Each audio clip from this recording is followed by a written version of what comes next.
I'm Paulina. And I'm Andi. And we're known as Pondi. Hi. Okay, what is our mission? What's our objective? Why are we here? Why are we doing this podcast?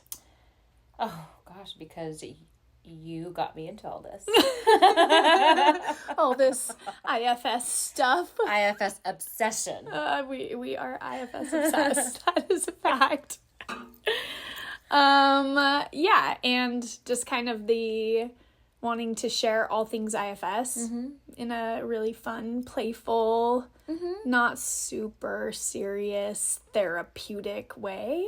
Does that make sense? Yeah, that makes total sense. You introduced it to me in such a natural and almost like a language form. Yeah. And I think it would be nice to offer that to everyone else too.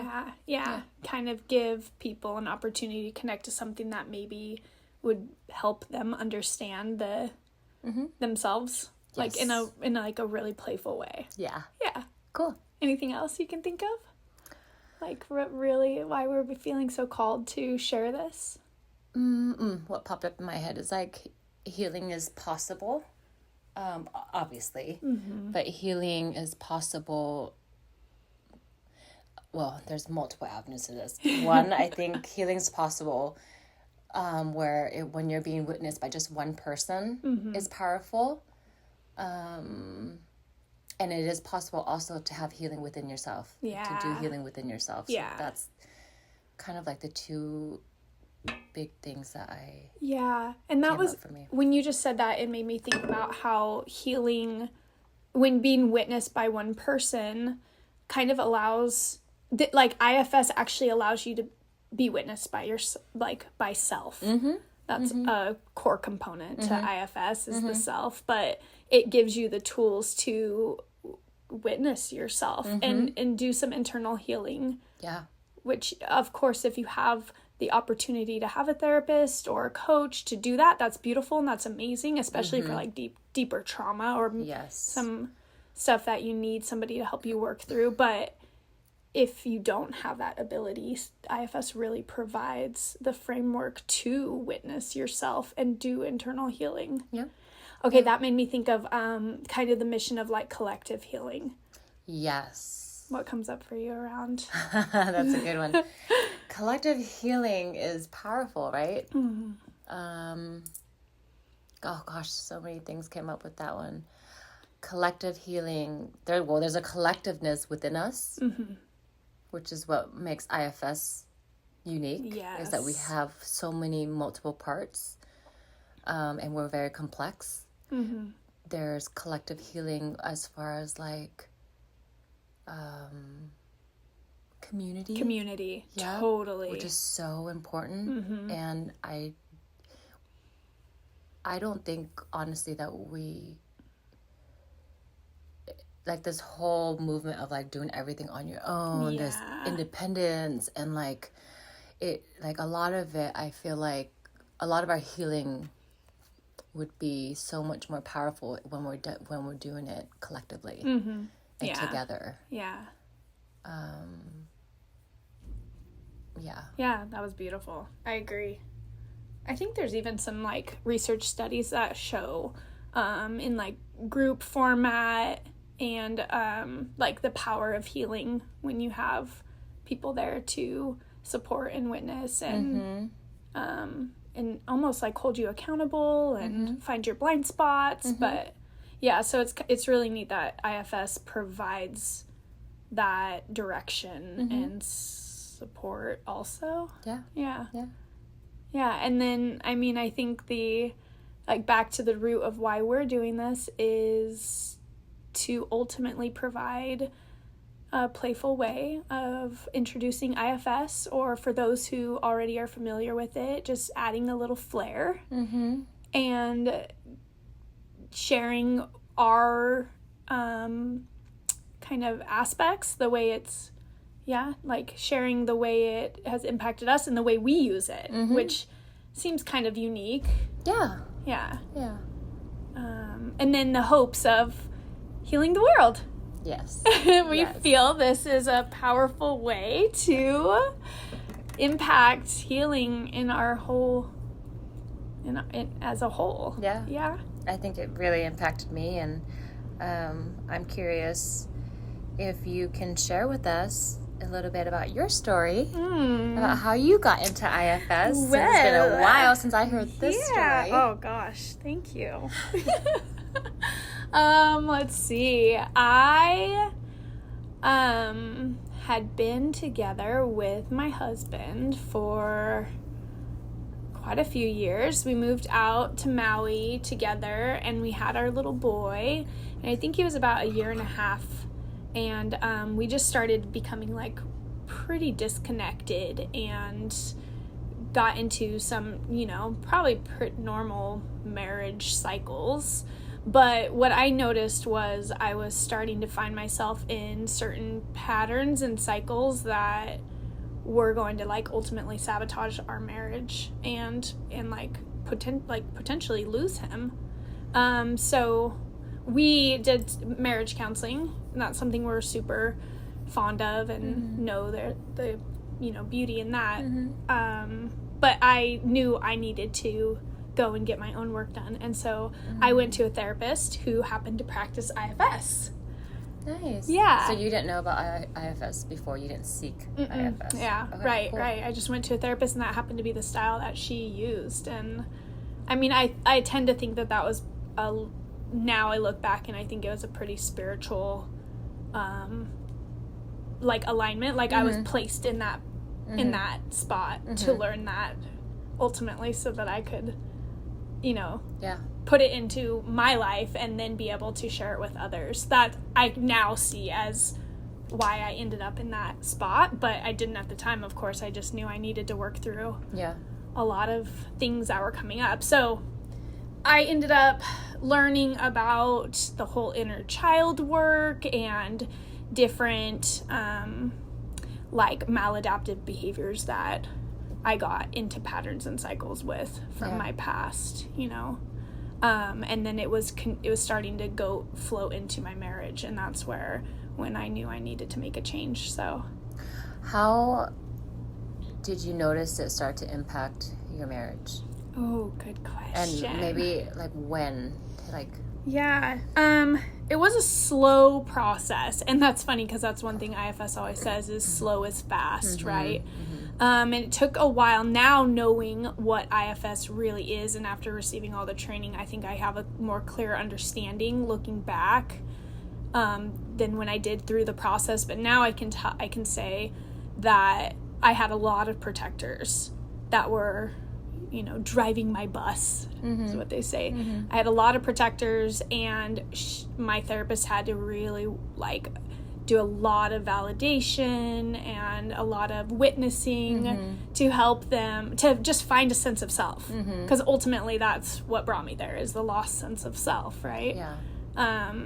So we started, my husband and I, actually with a ton of support and encouragement, started to see a lot of small changes that were taking place, and then ultimately it led to a way deeper connection than we had ever experienced in our entire marriage.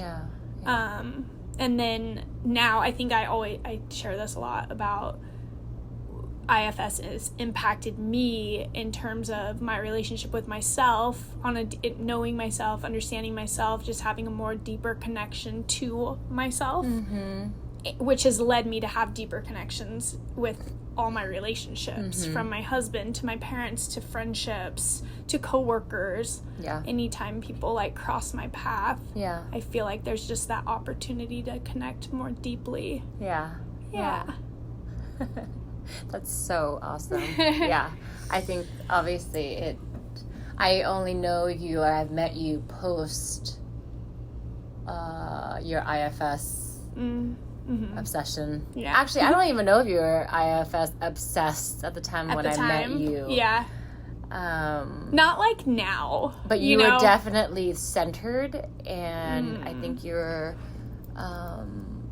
at your best version of yourself when I met you.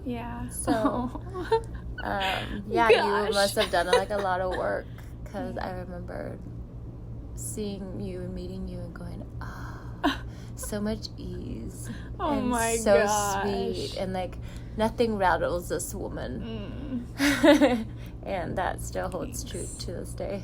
Thanks, Yeah. pal. Oh, Yeah. that's really special to hear. I'm curious, when I met you, okay, which was what, 4.5 years ago, Mm-hmm. did you know that you were talking to me in IFS language? Okay, let me think. Like, were you conscious?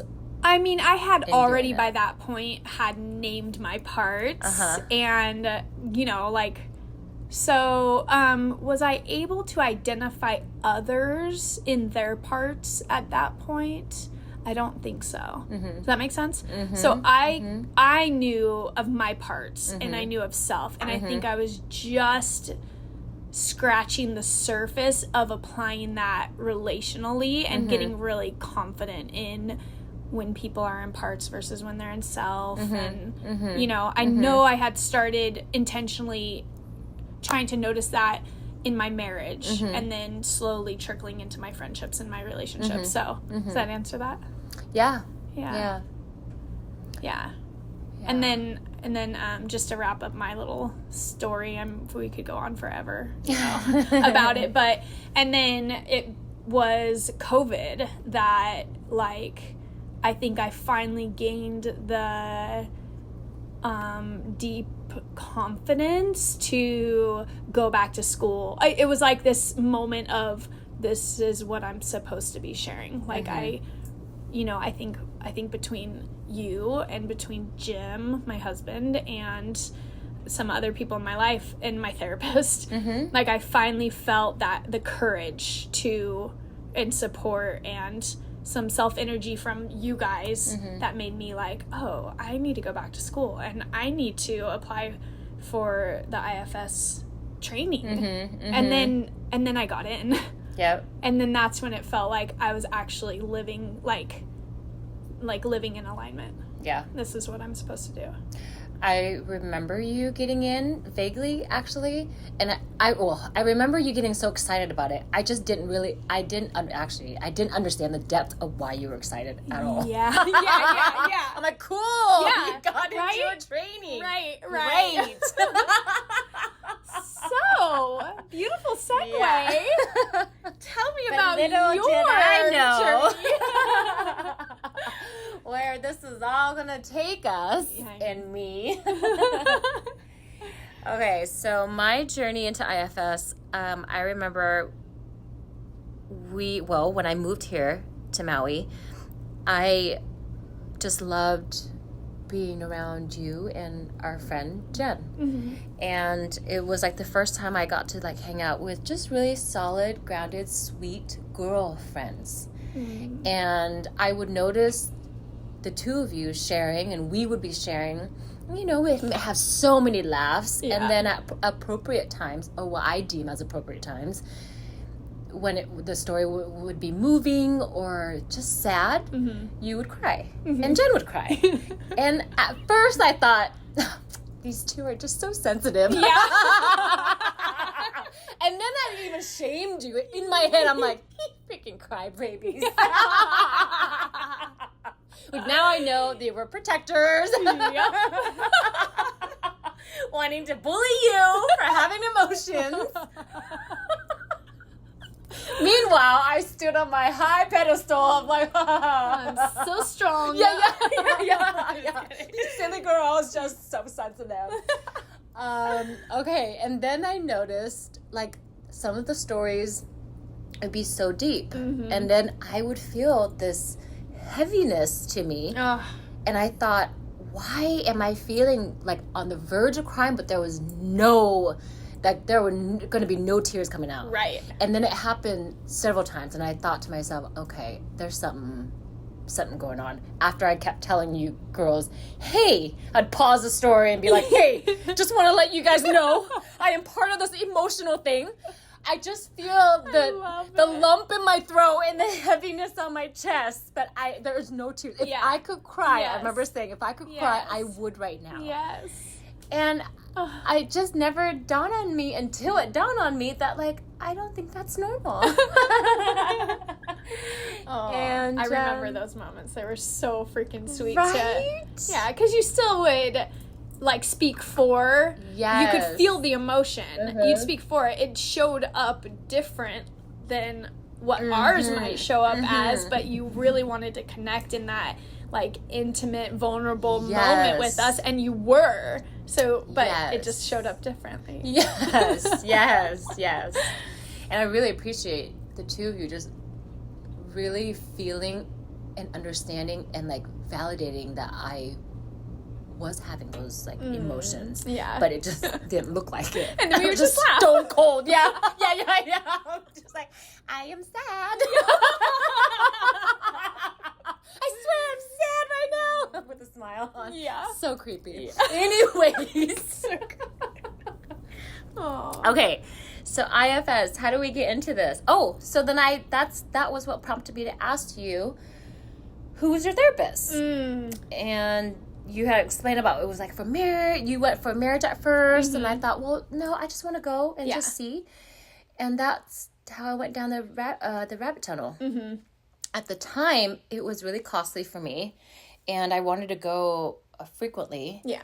And I thought, after like a few months of sessions, the IFS, you got into the IFS training. I put in for the lottery as well, like the IFS Institute, you got to sign up through a lottery system. So I signed up, I got in, and I was debating with you. You remember that? Yeah. But wait, do you want to share about Sybil? Oh, yes. Because that was a huge part of like us. Yes. You know? Like, Yes. I think that's like such a pivotal piece. Is that okay? Yes, okay. yes. So Sybil is a bitch. In the most beautiful ways. She actually was named by Nick, This is my husband. A part of Paulina. Yes. Yeah, it's one of Paulina's parts. Yes. Not physical parts. Well, maybe. It's my period. It's when I go on my cycle. Yeah. And it's, you know, when I get mad and I get really short and I just get PMSy and demanding. And most of us have some form of Sybil within us around our periods. Yes. Yeah. And so Nick is like the sweetest being. Yeah. And he just named her Sybil. And he's just started to playfully call me that whenever I would behave that way. And then he got so in tune with her, this other entity, because it wasn't me. Right. No. It's Sybil. Yeah. He would lick his finger and put it up in the air and goes, I think Sybil's out. Oh.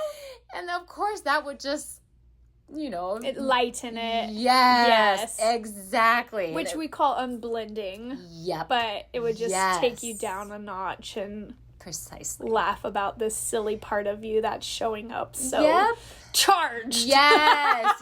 It's like not even realizing that you're doing it until, you know, someone just acknowledges it, like, oh, hey, Sybil. I'm like, oh, I guess that was her. Sorry. Yeah. Which, it's like, I always say, caution when you call out other people's parts. But when you do it in a playful way, and you're not taking on any shame, guilt on both sides, like, you really can playfully call out someone's part just to, like, make them aware. Yeah. You know? Like, this isn't, I know, and it's also an honor. Yes. It's like honoring. Yes. I know this isn't fully you. Yes. Yeah, right? That's a really sweet way of, pointing that out. Aww. Yeah, exactly.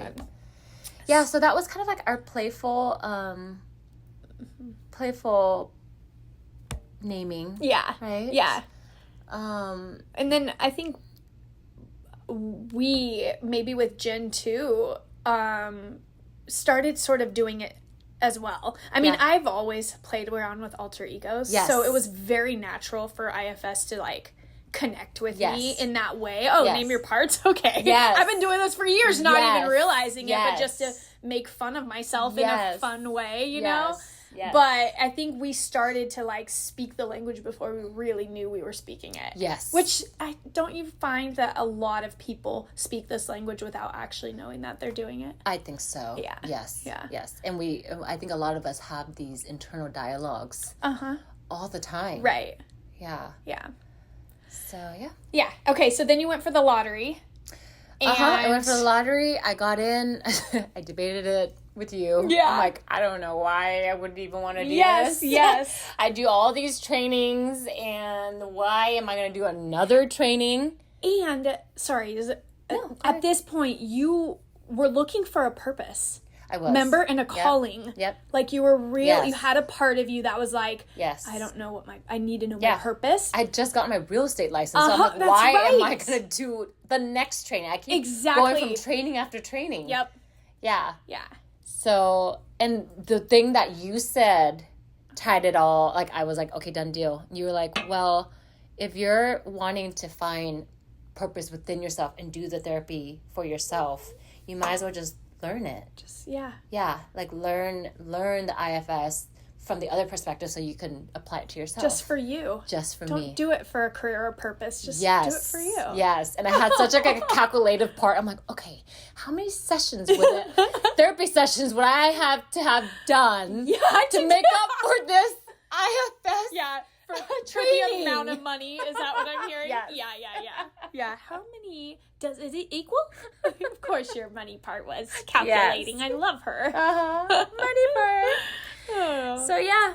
And here we are. A few years later. Yeah. So how has IFS, just this journey that you've been on, how has it impacted you? Oh my gosh.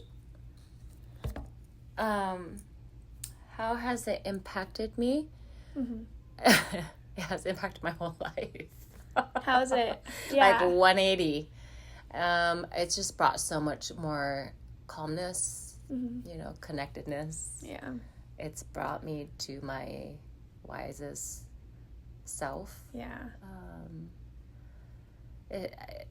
All my relationships have gotten better. And then within myself, I can just... It's been so much shifts. Like even my husband would say, I don't ever hear from Sybil anymore. Oh, Yeah. So yeah, I'm so grateful for IFS.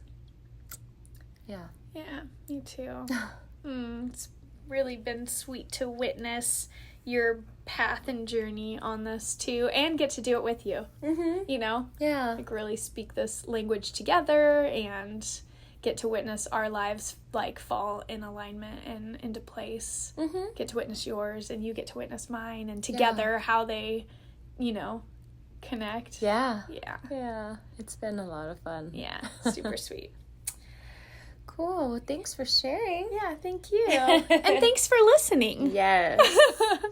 So, next episode, we plan to talk about some main concepts of IFS and how to playfully apply it to yourself. Mm-hmm. Okay, so today we want to leave you with... So we are encouraging you to stop and pause and notice different parts of your system, whether they're things that are totally aligned with you and whether they're not. Mm-hmm. Maybe there's behaviors, thoughts, emotions that you have that don't feel fully like you. Mm-hmm. And just acknowledge them. Yeah. Pause and start to notice them. Yeah. Pause and notice. Pause and witness. I think that's a great exercise. Yeah. To end with. Love Great. it. Alrighty. Till next time. Bye.